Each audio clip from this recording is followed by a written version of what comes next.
Hello, what do these all have in common? A remote control,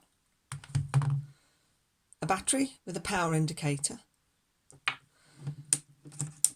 a colour changing thermometer like you might use on a child's forehead or in a room to indicate the temperature, and a pulse oximeter.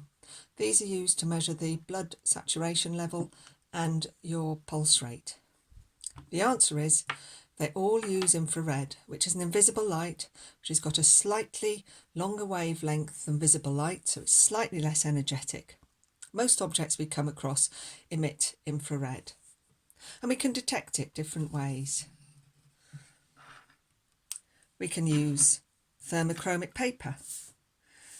As this paper heats up, the crystal structure inside it has a liquid crystal layer. The crystal structure inside changes slightly, and this paper will reflect light at slightly different wavelengths. This one changes colour at about 27 degrees, but you can use slightly different designs, and that's how we managed to make those colour change thermometers. We also use this in our battery tester. When I press both ends of the battery tester, and I can't demonstrate for you because actually this battery is flat, but when I press both ends of this indicator, I will complete a circuit inside the battery which will heat up the battery and it will make this power indicator change colour, and so I can see if there's any energy left inside there, any sort of power left inside that battery.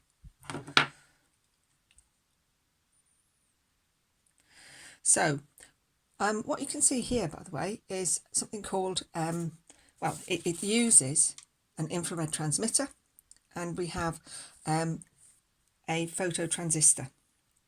And this one, the resistance changes when it's exposed to the infrared radiation. And so my light emitting diode will be able to shine if it's getting a connection with some infrared. So let's see whether anything can block my infrared. So I'm going to put just some thin silver paper in between. As you can see, the light completely goes. But if I put black felt in between, we're not completely blocking off the infrared, and the LED is still lighting up slightly. So some materials are able to block the infrared. Same here, I've got some foam a little bit thicker than that black felt.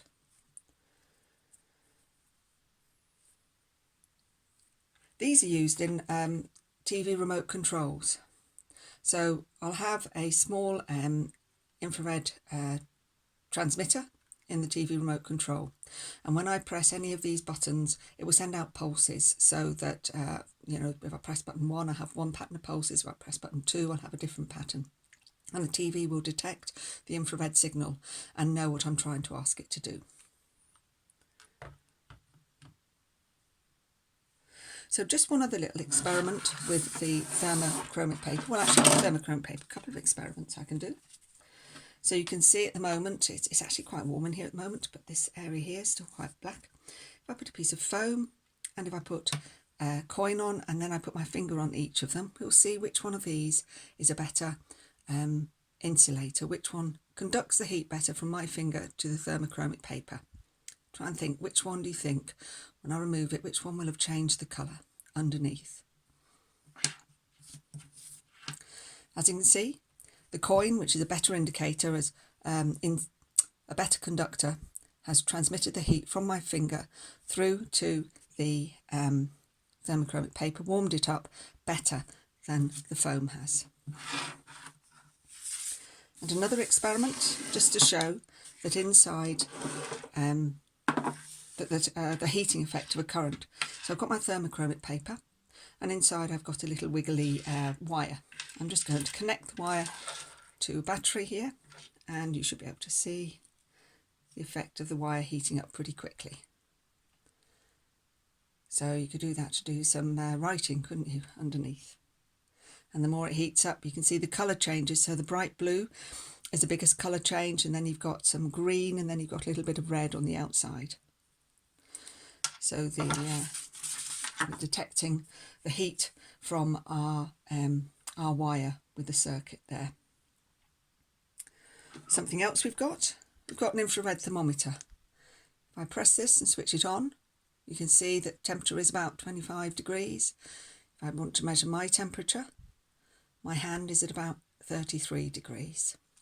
So what's happening in the infrared thermometer?